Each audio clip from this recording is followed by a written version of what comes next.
All right, hey guys, thanks for tuning in. I've got a really exciting little gear video for you today. This with me right here is the Atomos Ninja V. So this is this external recorder and monitor that was announced at NAB earlier this year, and I've been dying to get my hands on one of these. And my buddy Manny over at PhotoCare here in Manhattan gave me a ring, and they were the first store in the city to actually get these in stock. So he took one aside for me, and I was able to pick it up earlier today.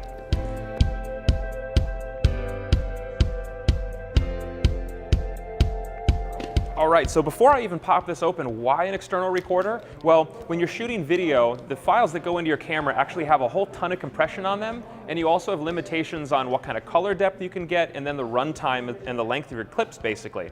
So having an external recorder gives you higher quality video footage and allows you to just let that thing run and record for 30 minutes plus. I've been shooting a lot lately with the Nikon D850 and now the Fuji X-T3, both of which have incredible video quality, and a recorder like this is just going to take that in-camera video and kick it up a notch for like really high broadcast quality footage.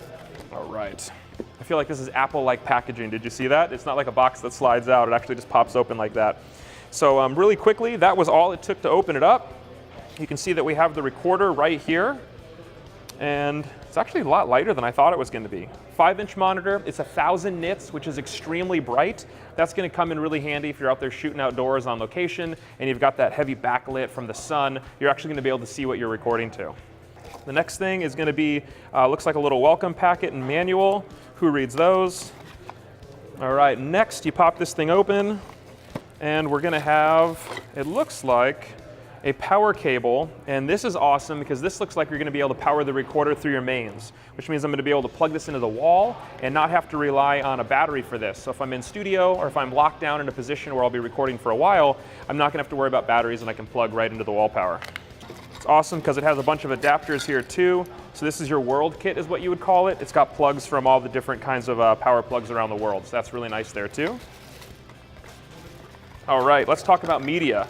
So the next thing in here is the caddy. It's awfully light, and that's because it's empty. The recorder doesn't come with any memory. So what you're going to have to do is get this caddy, and you can buy any of the over-the-counter SSDs out there and install this yourself. So if you need smaller files, you can get a really cheap SSD. If you're going to be recording a lot, you can get a 500 gig to a full terabyte SSD. Any speed or flavor brand you want, you put them in this housing, and then you slide this into the Ninja, and you're ready to fire. Next thing here, there's our adapter. This is what we would actually plug this mains power into, and this is what's really unique about the Ninja V. The Ninja V has HDMI input and output, and it has a little universal adapter port here on the back that they'll be expanding for different features going forward. So now it ships with the ability to charge with a battery or plugged into the wall, but I'm hoping in the future this little adapter can be used for inputs for maybe SDI, and maybe we can get some RAW support down the road. So fingers crossed to that. And that is it for the unboxing. That's all that's in the box.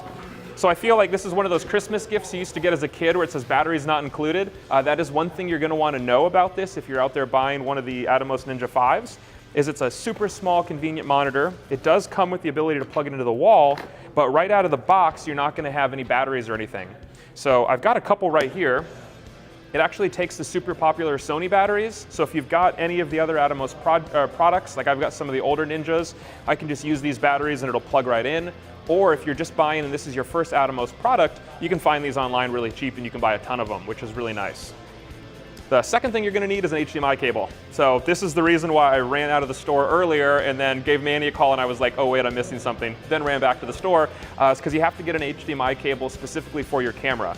So like I said, this is HDMI in and out, so you can get a loop and you can monitor it. It goes from full HDMI, and then you just have to get the cable specifically for your brand camera. So depending if you're shooting Fuji, Nikon, Canon, you're gonna have different size HDMI, and you just get the camera or the cord appropriate for your camera. And then you're plugged in and ready to go. So everything you need is in the box, except for media. So you're gonna wanna order an SD card. You're going to want to order an HDMI cable specifically for your camera, and you're going to want to pick up some Sony batteries. And after you get those 3 accessories, everything else you need is in the box and you can get off to shooting. So thank you very much for tuning in. I'm going to be doing some reviews on this. I'm actually filming this opening video with my X-T3, so I can't put it right on the camera right now, but I'll grab a second camera and we'll be doing some videos in the future comparing the internal recording on the Fuji X-T3 to what kind of great ProRes that we can get right here, writing directly to the Ninja V. So keep an eye out for that video and I'll talk to you guys soon. Thanks.